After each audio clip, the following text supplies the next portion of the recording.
नमस्कार, स्वागत छ शिवोहम प्रकाशनमा। गुरु शिष्य परम्परा र यसको व्यवहारिक प्रयोग पुस्तकको श्रव्य रेकर्डिङ गर्ने क्रममा हामी 5औं भागमा आइपुगेका छौँ। 5औं भागमा शीर्षक रहेको छ अध्यात्म साधना, सद्गुरु, गुरुसत्ता र दिव्य ऊर्जाको प्रकाश।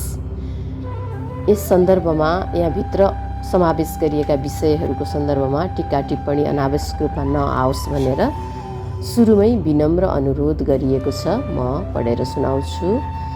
यो आख्यानमा समावेश गरिएका जानकारीहरू अध्यात्म विज्ञानको पराभौतिक अलौकिक तथ्यहरूसँग सम्बन्धित भएकाले अध्यात्म, धर्म, ईश्वर, सद्गुरु, गुरुसत्ता र गुरुभक्तिबारे बुझ्ने तथा ईश्वरको सत्ता मान्ने अध्यात्म साधकहरूका लागि मात्र हो।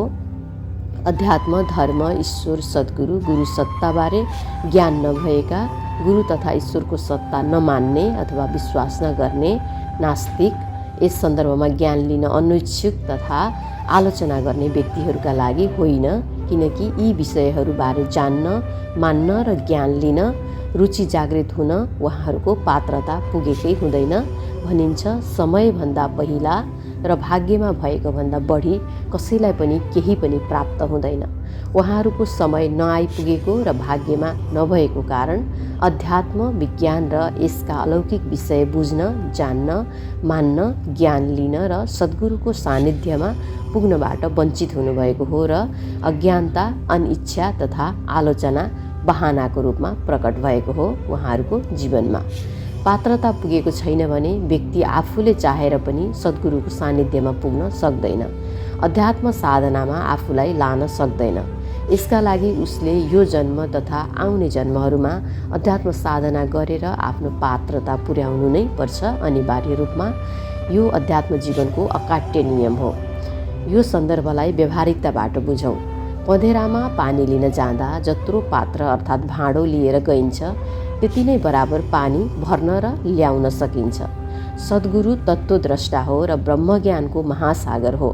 हामीसँग सद्गुरु रूपी उक्त महासागरमा ज्ञान उगाउने पात्र तथा भाँडो कत्रो छ, त्यति नै बराबरको ज्ञान हामीलाई प्राप्त हुन्छ। हामीसँग पात्र नै छैन भने अथवा पात्र सानो छ भने सद्गुरुसम्म पुग्नुको कुनै औचित्य नै छैन। तसर्थ पहिला आफूमा पात्रता निर्माण गर्नुपर्दछ सद्गुरुसम्म पुग्नका लागि अथवा अध्यात्मको ज्ञान महासागरसम्म पुग्नका लागि। अध्यात्म विज्ञानमा ज्ञान, विद्या तथा प्रज्ञा भनेको आफूभित्र गरिएको अन्तर्यात्राबाट प्राप्त आत्मज्ञान, तत्त्वज्ञान, ब्रह्मज्ञान र यससँग सम्बन्धित अलौकिक दिव्य अनुभव तथा भावातीत अनुभूतिहरू हुन्। भौतिक संसारमा हासिल गरिएका डिग्री, मान, पदवी, पुरस्कारहरू होइनन्। सबै डिग्री, मान, पदवी, पुरस्कारहरू अविद्या हुन्, जानकारी तथा सूचनाहरू हुन्। यी अनित्य हुन्छन्, जो मृत्यु पश्चात हामीबाट छुट्छन्। मृत्यु शरीरबाट आत्मा अलग भएको शाश्वत अवस्था हो। मृत्यु पश्चात आत्मा अर्थात् चेतनाको अर्को जन्मको तयारी तथा प्रक्रिया सुरु हुन्छ। तसर्थ मृत्यु पुनर्जन्मको द्योतक हो र वास्तविक अर्थमा मृत्यु उत्सव हो, रोदन होइन, किनकि नयाँ निर्माण हुन पहिला पुरानो सकिनु नै पर्छ। यसपछि विषय प्रवेश रहेको छ। विषय प्रवेशमा थोरै पृष्ठभूमि रहनेछ। सुरु गरौँ। सद्गुरु परमात्माको महाऊर्जाको दिव्य प्रकाश स्वरूप हो र गुरुसत्ता महाऊर्जाको दिव्य प्रकाश पुञ्ज हो। परमात्मा साक्षात्कार तथा मोक्ष प्राप्तिका लागि गरिने योग विज्ञान तथा ध्यान विज्ञानका पूर्णतः वैज्ञानिकतामा आधारित विधि तथा पद्धतिहरूको सैद्धान्तिक ज्ञान लिनु र व्यवहारिक अभ्यास गर्नु अध्यात्म साधना हो। अध्यात्म साधनाको माध्यमबाट बुद्धत्व, मोक्ष तथा निर्वाण प्राप्त गरेका परम प्रकाशित सिद्ध महापुरुष अथवा विकसित आत्मा अर्थात् चैतन्य चेतनाहरू नै अध्यात्मको पथप्रदर्शक, अरूलाई अध्यात्मको ज्ञान प्रदान गर्ने परमात्मा अर्थात् ईश्वरको महिमा वर्णन गर्ने सद्गुरु हुन्। परमात्माका स्वयं वाहक अथवा मेसेन्जर हुन्। सद्गुरु निराकार परमात्मा अर्थात् ईश्वर अर्थात् हरिका साक्षात आकार स्वरूप हुन्, जसमा अध्यात्मका निष्ठावान साधकहरूलाई आफै जस्तो सिद्ध पुरुष बनाउन सक्ने दिव्य क्षमता रहेको हुन्छ। सद्गुरुहरूमा सद्गुरुले व्यक्तिलाई आफै जस्तो बनाइदिन्छ, आफै जस्तो प्रज्वलित बनाइदिन्छ। अर्को शीर्षक रहेको छ सद्गुरु नै हरिगुरु अर्थात् ईश्वर हुन्। यसको अन्तर्विषयभित्र हामी प्रवेश गरौँ। संस्कृत भाषाको गुरु शब्द संज्ञा हो। गुरु शब्दको अर्थ ज्ञान हो, तसर्थ ज्ञान प्रदान गर्ने व्यक्तिलाई गुरु भनिएको हो। मानिसको जीवनको बाहिरी पर्दा उगार्ने व्यक्ति गुरु हो र जीवनको भित्री पर्दा उगार्ने व्यक्ति सद्गुरु हो, जसले ईश्वर अर्थात् परमात्मा अर्थात् परब्रह्मको शाश्वत सत्यलाई अध्यात्म साधनाको माध्यमबाट अर्थात् योग ध्यान साधनाको माध्यमबाट व्यवहारिक रूपमा जानेको तथा पहिचान गरेको तथा अनुभव स्वानुभूति गरेको हुन्छ। यसै कारण यो श्लोकमा भनिएको छ गुरुर्ब्रह्मा गुरुर्विष्णु गुरुर्देव महेश्वरः गुरुर्साक्षात् परब्रह्म तस्मै श्री गुरवे नमः। अर्थात् गुरु ब्रह्मा, गुरु विष्णु, गुरु महेश्वर हुन् र गुरु स्वयं परब्रह्म अर्थात् परमात्माका स्वरूप हुन् भनिएको छ यो श्लोकको अर्थमा। सद्गुरु अध्यात्म तथा धर्मको पथप्रदर्शक भएकोले सद्गुरुलाई अध्यात्म गुरु तथा धर्मगुरुका रूपमा पनि मान्ने तथा जान्ने गरिन्छ। सद्गुरु आत्मज्ञानी, तत्त्वज्ञानी, ब्रह्मज्ञानी, तत्त्वद्रष्टा तथा शाश्वत सत्यदर्शी हुन्छन्। सनातन धर्मका अनुसार शिष्यको आध्यात्मिक जीवनमा सद्गुरुको महत्त्वपूर्ण स्थान रहेको हुन्छ। भनिन्छ गुरु बिना ज्ञान हुँदैन, ज्ञान बिना जीवन पूर्ण हुँदैन र जीवनमा पूर्णता बिना मुक्ति तथा मोक्ष मिल्दैन। मानिसलाई मोक्षका शाश्वत परम सत्य परमात्माको उपलब्धतासम्म पुर्याउने एकमात्र सहज माध्यम तथा मार्ग सद्गुरु हुन् अथवा धर्मगुरु हुन् अथवा अध्यात्म गुरु हुन्। सद्गुरु शिष्य तथा साधकलाई परमात्मासँग योग गराउने साधक र परमात्मा बीचको पुल हुन्। सद्गुरुको भक्ति गर्नु निराकार परमात्माका आकार स्वरूप साक्षात् भगवान त्रिदेव ब्रह्मा विष्णु महेशको भक्ति गर्नु सरह मान्यता दिइएको छ। तसर्थ हरिगुरु नै सद्गुरु नै हरि हुन्, हरि जोड गुरु हरिगुरु हुन्। सद्गुरु व्यक्ति होइनन्, शक्ति हुन् जो भौतिक शरीरमा कम सूक्ष्म शरीरमा ज्यादा रहन्छन्। तसर्थ सद्गुरु गुरु सत्ता हुन् र गुरु सत्ता स्वयं परमात्माको सत्ता हो। गुरु तथा सद्गुरुप्रति समर्पित केही श्लोकहरू संस्कृतमा रहेका छन्। यहाँ म यसलाई नेपालीमा रूपान्तरण गर्छु। यो गुरु स शिव प्रोक्तो, यो संस्कृत श्लोकको नेपाली रूपान्तरण। भगवान शिव नै गुरु हुन् र गुरु नै भगवान शिव हुन्। वैदिक सनातन धर्मको इतिहासमा भगवान शिवले असार शुक्ल पूर्णिमाका दिन सप्तऋषिहरूलाई पहिलो पटक सनातन अध्यात्म विज्ञानका प्रमुख विषय योग र ध्यानको दीक्षा प्रदान गर्नुभएको थियो। तसर्थ भगवान शिवलाई आदि गुरु तथा पहिलो गुरु मानिन्छ योग ध्यान साधना तथा अध्यात्म साधनाको। अर्को श्लोक रहेको छ गुरु चा म यसको नेपाली रूपान्तरण भन्छु। गुरु शब्दको अर्थ गु अन्धकार तथा अज्ञानता र रु प्रकाश तथा ज्ञान हो। गुरु त्यो हो जसले शिष्यलाई अन्धकारबाट प्रकाशतिर लान्छ र अज्ञानताबाट ज्ञानतिर लान्छ।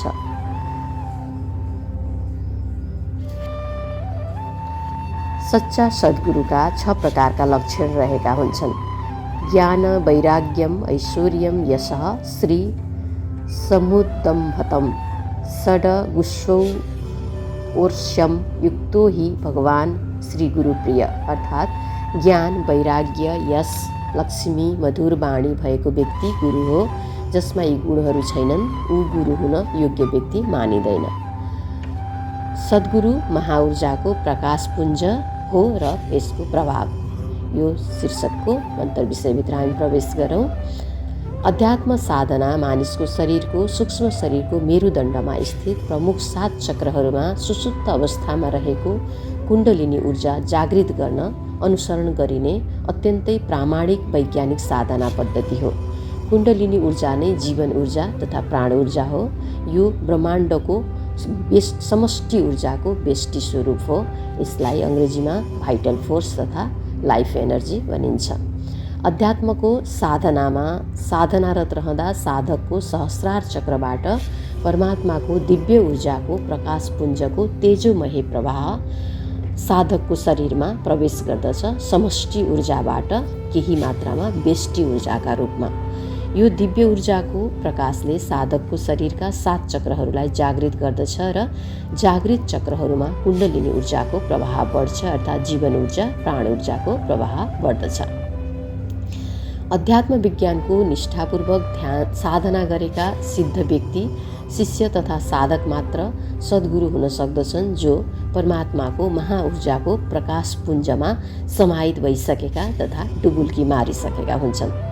सद्गुरुहरू भौतिक संसारमा स्थूल शरीरमा देखिए तापनि पराभौतिक संसारमा परमात्मासँग निरन्तर साक्षात्कार तथा संवादमा रहनुभएका हुन्छन् र परमात्मा प्रदत्त ज्ञान तथा करुणा सर्वकल्याणका लागि आफ्नो भौतिक शरीरको माध्यमबाट सम्प्रेषित गरिरहेको हुनुहुन्छ। परमात्माको प्रतिनिधित्वको रूपमा पराभौतिक जगतको परमात्मा र भौतिक जगतका साधकहरूलाई जोड्ने सेतु बनेर।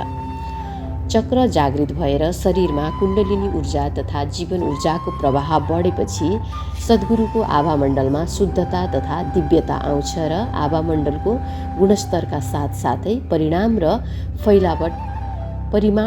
फैलावट पनि बढ्दै जान्छ। भगवान तथा सद्गुरुहरूको तस्बिरमा शिर र शरीरको वरिपरि देखिने प्रकाशपुञ्ज नै आभामण्डल हो। यो निराकार हुन्छ, आम मानिसले देख्न सक्दैनन्, तर सिद्ध सद्गुरुहरूले सहजै हर कोहीको आभामण्डल देख्न सक्छन्। यही आभामण्डललाई नै क्वान्टम साइन्सले क्वान्टम फिल्ड भन्छ अथवा औरा पनि भनिन्छ, इलेक्ट्रोम्याग्नेटिक फिल्ड पनि भनिन्छ। विज्ञान र अध्यात्मको कुराहरू एउटै किताबमा आइरहेको छ। बिस्तारै हामीले खोजेर यसबारे ज्ञान बढाउन सक्छौँ। आभामण्डलबाट अविरल परमात्माको दिव्य ऊर्जाको प्रकाशपुञ्जको प्रवाह बहिरहेको हुन्छ र यसको दिव्य प्रभाव सद्गुरुको वरिपरि साथै टाढासम्म पुग्दछ र यो दिव्य ऊर्जा तथा प्रकाशले अथवा यो प्रकाशपुञ्जले सृष्टिमा सबैको कल्याण गर्दछ। विशेषतः महाऊर्जाको प्रकाशको निरन्तर प्रवाह सबैभन्दा बढी क्रमशः सद्गुरुहरूका पाउबाट, हातबाट, आज्ञाचक्रबाट, आँखाबाट र पुरै शरीरबाट नै भइरहेको हुन्छ निरन्तर रूपमा। सद्गुरुका पाउ र हातबाट सबैभन्दा बढी दिव्य ऊर्जाको प्रकाश प्रवाहित हुने हुनाले ऊर्जा आफूमा ग्रहण गर्न साधक तथा शिष्यहरूले सद्गुरुको पाउमा शिर राखेर ढोग्ने, पाउ स्पर्श गर्ने, साष्टाङ्ग दण्डवत गर्ने, शिरमा हात राखिदिन आग्रह गर्ने, सद्गुरुको आँखा सामुन्ने जाने र नजरमा पर्ने, शिरमा हात राखेर आशीर्वाद तथा कृपा माग्ने आदि प्रयास गर्दछन्, जसको माध्यमबाट सद्गुरुको शरीरमा भएको समष्टि ऊर्जाको, महाऊर्जाको केही मात्रा भए पनि आफूलाई प्राप्त होस् भन्ने हेतुले। आचार्य ओशो रजनीशले आफू सिद्ध पुरुष भएको 15 वर्षपछि मात्र यो जानकारी सार्वजनिक गर्नुभयो। त्यसपछि उहाँको दिव्य ऊर्जाको प्रकाश प्राप्त गर्न अध्यात्म साधकहरूको भिड लाग्न थाल्यो। सद्गुरु र गुरुसत्ताबारे ज्ञान भएका अध्यात्म साधकहरूले साष्टाङ्ग दण्डवत गरेर आफ्नो शिरमा ओशोका पाउ राखी मागेका फोटोहरू पनि सार्वजनिक भएका थिए। सिद्ध महापुरुषहरूको पुरै शरीर सूर्य समान प्रकाशको तेज झैँ जगमगाइरहेको हुन्छ। शरीरबाट निरन्तर दिव्य सुगन्ध प्रवाहित भइरहेको हुन्छ। शरीरबाट निष्कासित हुने सबै प्रकारका मलहरू समेत सुगन्धित हुन्छन्। यसै कारण तिब्बतीयन लामाहरू भगवान दलाई लामाको दिशा समेत संरक्षित गरेर राख्दछन् र अनुयायीहरूलाई प्रसादको रूपमा वितरण गर्ने गर्दछन्। तर आम मानिसहरूले भगवान तथा सद्गुरुको शरीरबाट प्रवाह भइरहने प्रकाश तथा सुगन्ध अनुभव गर्न सक्दैनन्, किनकि यो निराकार तथा निर्गुण हुन्छ। बाहिरी इन्द्रियहरूको अथवा स्थूल शरीरका छालाका ज्ञानेन्द्रियहरूको अनुभूतिमा आउँदैन। चेतनाको ज्ञानेन्द्रिय अथवा हाम्रो बाहिरका छालाको ज्ञानेन्द्रियभन्दा परको अति इन्द्रिय, अति अनुभव, अति यसलाई मनातीत भनिन्छ, इन्द्रियातीत भनिन्छ, भावातीत भनिन्छ, समयातीत पनि भनिन्छ। यस्तो अनुभव हाम्रो चेतनाको इन्द्रियले मात्रै ग्रहण गर्न सक्दछ। अध्यात्म साधना सिद्ध गरेका तेस्रो नेत्र अर्थात् दिव्य चक्षु जागृत भएका साधकहरूले मात्र यस्तो प्रकारको दिव्य प्रकाश देख्न सक्छन्, दिव्य सुगन्धहरू अनुभव गर्न सक्दछन्।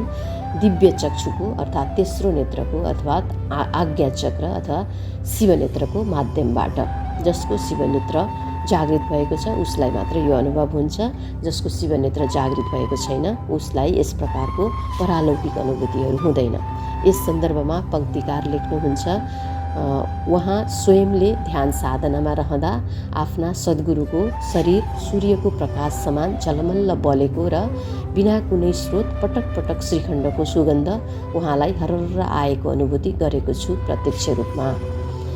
सद्गुरुको दिव्य ऊर्जाको प्रकाशको प्रवाहको दिव्य अनुभूति ब्रह्माण्डमा भएका मानिस लगायत प्राणी जीव वनस्पति पदार्थ तथा पुरै प्रकृतिले गर्ने गर्दछ। किनकि ब्रह्माण्डका हरेक सृष्टि स्वयं ब्रह्म हुन्। सबैमा आआफ्नो प्रकारको चेतना तथा समवेदना हुन्छ। यो कुरा आधुनिक विज्ञानले पनि मान्दछ र यस उप धेरै पाठ्य सामग्रीहरू उपलब्ध पनि छन्। प्रकृतिमा भएका हरेकले हरेकको भाषा व्यवहार तथा भाव बुझ्दछन् र त्यस्तै प्रकारको व्यवहार प्रकट गर्दछन्। बौद्ध दर्शनमा उल्लेख गरिएको छ कि भगवान बुद्ध बाटोमा हिँड्नु हुँदा बेमौसममै फुलहरू सुगन्ध छर्दै फुलिदिन्थे। बाटाका काँडाहरू भगवानलाई चोट लाग्ला कि भनेर आफै घुप्टो गरिदिन्थे। हिंसक जनावरहरू नतमस्तक भएर भगवानको स्वागत तथा सम्मान गर्थे, हात गोडा सुँड टेकेर शरीर लम्पसार पारेर आदि। सद्गुरुको दिव्य प्रकाशको ऊर्जाको आशीर्वाद। यसको अन्तर्विषयभित्र प्रवेश गरौँ। सद्गुरुको दिव्य ऊर्जाको प्रकाश तथा आशीर्वाद प्राप्त भएपछि पात्रता पुगेका शिष्य तथा साधकहरूमा स्वतः आध्यात्मिक प्रगति हुँदै जान्छ। शिष्यको पात्रता अनुसार प्रगतिको प्रक्रिया प्रारम्भ र पूर्ण पनि हुन्छ। सद्गुरुको दिव्य ऊर्जाको प्रकाशको प्रभावले निम्न परिणामहरू आउँछन् साधकहरूमा अथवा शिष्यहरूमा। पहिलो नम्बरमा शिष्यको आभामण्डल सफा हुन्छ। सद्गुरुको दिव्य ऊर्जाको प्रकाश शिष्यलाई आशीर्वाद स्वरूप प्राप्त भएपछि बिस्तारै शिष्यको आभामण्डलमा भएका खराबी तथा छिद्रहरू सफा हुँदै र पुरिँदै जान्छन् र उसको अध्यात्म साधनामा प्रगति हुन थाल्छ। आभामण्डल सफा भएपछि स्वतः शिष्यको सूक्ष्म शरीरका विकारहरू र स्थूल शरीरका विकारहरू पनि निस्किँदै जान्छन् र उसको सांसारिक जीवन र अथवा स्वास्थ्य शरीर जीवनका सबै आयामहरू र पारमार्थिक जीवन तथा आध्यात्मिक विकासको उसको आत्मा अर्थात् चेतनाको विकास हुन प्रारम्भ हुन्छ। 2 नम्बरमा शिष्यका रोगहरू निको हुन थाल्छन्। आभामण्डल सफा भएपछि शिष्यका शरीर मन भाव चित्तका रोगहरू स्वतः निको हुँदै जान्छन् किनकि मानिसलाई आभामण्डल विकृत भएको कारणले रोग लाग्दछ। आभामण्डलको शुद्धिकरण भएपछि ऊ निरोगी बन्दै जान्छ र उसको अध्यात्म साधनामा प्रगति हुन थाल्छ स्वस्फूर्त रूपमा। तेस्रो नम्बरमा शिष्यको मन विचार शून्य तथा शान्त हुन थाल्छ। आभामण्डल शुद्ध भएपछि व्यक्ति शारीरिक मानसिक तथा भावनात्मक रूपले स्वस्थ हुने भएको कारण ऊ सुखी खुसी शान्त र आनन्दित हुन थाल्छ र उसको मनको बेचैनी अतिविचार नकारात्मक विचार बेतुकका प्रश्न तथा जिज्ञासाहरू आफै कम हुँदै जान्छन् र मन शान्त हुन्छ शून्य र एकाग्र हुँदै जान्छ र उसको अध्यात्म साधनामा प्रगति हुन थाल्छ। चौथो नम्बरमा शिष्यमा चमत्कारिक अनुभव तथा अनुभूतिहरू घटित हुन तथा अनुभवमा आउन थाल्छन्। शान्त मन एकाग्र चित्तले साधना गर्दा साधकमा ध्यानको अवस्था घटित हुन्छ र ध्यानको गहिराईमा समाधि घटित हुन्छ। ध्यान तथा समाधिको अवस्थामा साधनाको गहिराई अनुसार साधकले भौतिक संसारमा कल्पना नै गर्न नसकिने तथा असम्भव ठानिएका चमत्कारिक घटना विषय तथा गतिविधिहरू अनुभूति गर्न थाल्छ र उसको अध्यात्म साधनामा अझ राम्रो प्रगति हुँदै जान्छ। आध्यात्मिक प्रगतिका लागि सद्गुरु आवश्यक हुन्छ। यसको अन्तर्विषयभित्र प्रवेश गरौँ। सद्गुरुले शिष्यहरूलाई आध्यात्मिक तथा धार्मिक विषयका विद्या प्रदान ज्ञान प्रज्ञा विवेक सिकाउँछ। सद्गुरुले अध्यात्म साधनाबाट प्राप्त आफ्नो आन्तरिक दिव्य शक्तिले शिष्यहरूलाई दीक्षा प्रदान गरी अज्ञानता तथा अन्धकारबाट बाहिर ल्याउँछ र दिव्य शक्तिको दीक्षा लिने शिष्यहरूलाई ज्ञान तथा प्रज्ञाको प्रकाश सत्य र परमात्माको परम आनन्दतिर लैजान्छ। सद्गुरुले प्रदान गर्ने ज्ञानकै कारणले मानिसको जीवन पूर्ण अर्थात् सुखी, खुसी, समृद्ध, सफल, शान्त तथा आनन्दित हुने भएकोले सद्गुरुको ज्ञान दान तथा सेवा दानलाई श्रद्धा प्रदान गर्न सम्मान स्वरूप सनातन वैदिक परम्परामा गुरु पूर्णिमा पर्व मनाउने संस्कारको प्रारम्भ गरिएको हो। गुरु पूर्णिमामा गुरुको श्रद्धा तथा पूजा, गुरुबाट पाएको ज्ञान, शक्ति, शान्ति, आनन्द, योग र ध्यानको सम्मान स्वरूप गुरुप्रति श्रद्धा भाव, प्रेम भाव तथा भक्ति भाव प्रकट गर्नका लागि गरिएको हो। गुरु शिष्य परम्परा र यसको व्यावहारिक प्रयोग पुस्तकको वाचन हामीले सम्पन्न गरेका छौँ। यस सँगसँगै अरू शीर्षकहरू पनि जोडेर हामीले अरू भिडियोहरू पनि बनाएका छौँ। यसैलाई सहयोग गर्ने प्रकारका यस्तै विषयहरू अथवा अन्तर्विषयहरू भएका त्यसलाई पनि हामीले सुनेर ज्ञान बढाउन सक्छौँ। अथवा आफूले अझै पनि खोजेर लाइब्रेरी, युट्युब, गुगलमा धेरै सामग्रीहरू पाइन्छ। हिजो आज ज्ञानको कमी छैन, चाहनाको चाहिँ कमी छ, इच्छा शक्तिको कमी छ। आफ्नो ज्ञान आर्जन गर्ने क्षमतालाई, मुमुक्षालाई बढाएर अझै ज्ञान लिन सक्छौँ हामीले। गुरु को हो, गुरु किन चाहिन्छ, गुरु अथवा सद्गुरु, अनि शिष्यको के कस्तो गुण हुनुपर्छ, शिष्यत्व के हो, शिष्यको पात्रता के हो, आफूले आफ्नो जीवनलाई समृद्ध बनाउन सांसारिक रूपमा, पारमार्थिक रूपमा के कस्ता आध्यात्मिक ज्ञान विज्ञानहरू ग्रहण गर्नुपर्दछ, कस्ता व्यावहारिक साधनाहरू अथवा प्रयोगात्मक अभ्यासहरू गर्नुपर्दछ, यो सबै योग साधना, ध्यान साधना, अध्यात्म साधनाका विषयहरू हुन्। यस सम्बन्धी हामीले खोजेर पढेर ज्ञान लिन सक्छौँ। आफ्नो स्वास्थ्य, शरीर, जीवनका सबै आयामहरूलाई व्यवस्थित, सन्तुलित, विकसित गर्न सक्छौँ। सांसारिक जीवन उत्कृष्ट बनाउन सक्छौँ। जसको सांसारिक जीवन उत्कृष्ट हुन्छ अथवा सुखमय हुन्छ, आत्मसन्तुष्टिले भरिएको हुन्छ, सफलता पनि भनिन्छ। सफलताभन्दा बढी जब आत्मसन्तुष्टिले भरिन्छ हाम्रो जीवन, तब हामी सांसारिक जीवनबाट मुक्त महसुस गर्छौँ र यस पश्चात बल्ल सहज ढङ्गले पारमार्थिक मार्गहरू खुल्न थाल्छन्।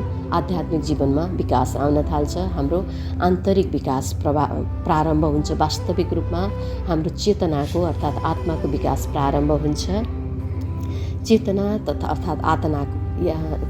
अर्थात् आत्माको विकासको प्रारम्भ हुनु नै परमात्मातिर अगाडि बढ्नु हो भनिन्छ।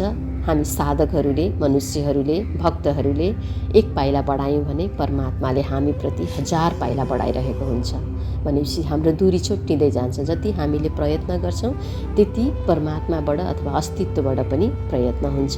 हामी छिट्टै परमात्मा साक्षात्कारमा अथवा एकाकारमा पुग्न सक्छौँ, मोक्षमा पुग्न सक्छौँ। किनकि मनुष्य भएर जन्मिनुको अन्तिम लक्ष्य नै, आत्यन्तिक उद्देश्य नै मोक्ष हासिल गर्नु हो र त्यसका लागि अध्यात्म साधनाका प्रयत्नहरू, साधनाहरू, तपहरू, तपस्याहरू गर्नु हो। यसको माध्यमबाट मात्रै हामी मोक्षमा पुग्न सक्छौँ। जब मोक्षमा उपलब्ध हुन्छ त्यसपछि यो संसार दुःख छ, जीवन दुःख छ भन्ने जुन भाव छ, यो जन्म र मृत्यु दुःख छ, यो जन्म र मृत्युको चक्रबाट सांसारिक जीवनमा आएर भोग्नुपर्ने सबै दुःखका भवसागरहरूबाट हामी माथि उठ्छौँ, मोक्ष हुन्छौँ, स्वर्गलोक तथा वैकुण्ठलोक, गोलोक प्राप्त हुन्छ। फेरि पुनः जन्मेर आउनु पर्दैन, यो दुःखमा फर्किनु पर्दैन। हाम्रो अध्यात्म दर्शन तथा धर्म दर्शनहरूमा यिनै कुराहरू व्याख्या गरिएका छन्। यिनै कुराहरूको पछि लामो समयदेखि ठुलो जमात लागिरहेको छ। यो सत्य हो, त्यसैले ठुलो जमात लागिरहेको छ। जसले जान्यो, जसले बुझ्यो, जसले अनुभव गर्यो, अनुभूति गर्यो, ऊ यसमा लागेको छ। जसले जानेन, जान्ने इच्छा नै राखेन, अनुभूति नै गरेको छैन, उसले चाहिँ अन्धविश्वास, बकवास भन्छ। तर ऊ पनि कुनै न कुनै जन्ममा, यो जन्ममा सायद उसको पात्रता पुगेको छैन, समय आएको छैन, प्रारब्धले, भाग्यले उसलाई चाहिँ नास्तिकतातिरै धकेलिरहेको छ अथवा अध्यात्मबाट र धर्मबाट दूर गरिरहेको छ, सद्गुरुहरूको सानिध्यबाट दूर गरिरहेको छ। तर कुनै न कुनै जन्ममा ऊ फेरि यही बाटो नआइकन मोक्षमा जाने अर्को कुनै उपाय नै छैन। सबैको बाटो यही हो, अर्को जन्ममा आउने कि अर्को जन्ममा आउने कि यही जन्ममा आफ्नो विचार, सोच, भावहरूलाई शुद्ध गरेर अध्यात्म साधना गरेर गुरुहरूबाट ज्ञान लिएर आफ्नो जीवनलाई छिट्टै नै परमात्मा साक्षात्कार अथवा मोक्षमा पुर्याउने यो रोजाइ सबैको आआफ्नो हो। सबैको जीवन जिउने स्वतन्त्रता हुन्छ। जीवन कसरी जिउने, राम्रो प्रकारले जिउने कि मोजमस्तीमा जिउने कि साधना बनाएर जिउने कि सेवामा लगाएर जिउने कि आफ्नो जीवनको मूल्य बढाएर लेखपढ गरेर अथवा आफूलाई रुचि लागेका कुराहरू गरेर गर्ने कि सबैको आफ्नो स्वतन्त्रता हुन्छ। तर अध्यात्म जीवन जिउने सिकाउने, उत्कृष्ट जीवन जिउन सिकाउने कलाको विज्ञान हो।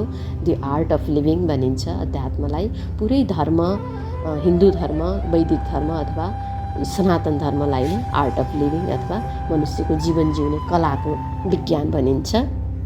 अध्यात्म विज्ञानले जसरी हुन्छ उत्कृष्टतम जीवन जिय र आफ्नो जीवनलाई शान्त, खुसी, आनन्दित, आत्मसन्तुष्टिले भरिएको बनाऊ, सफल बनाऊ, आफू पनि सुख पाऊ, आफूले आफूलाई पनि सेवा गर, आफू आफ्नो लागि काम लाग्ने बन्नुको साथसाथै अरूको लागि पनि काम लाग्ने बन, प्रकृतिको लागि काम लाग्ने बन, प्रकृतिलाई माया गर, आफूलाई माया गर, परिवारलाई माया गर, समाजलाई माया गर, राज्यलाई, भूमिलाई, मातृभूमिलाई।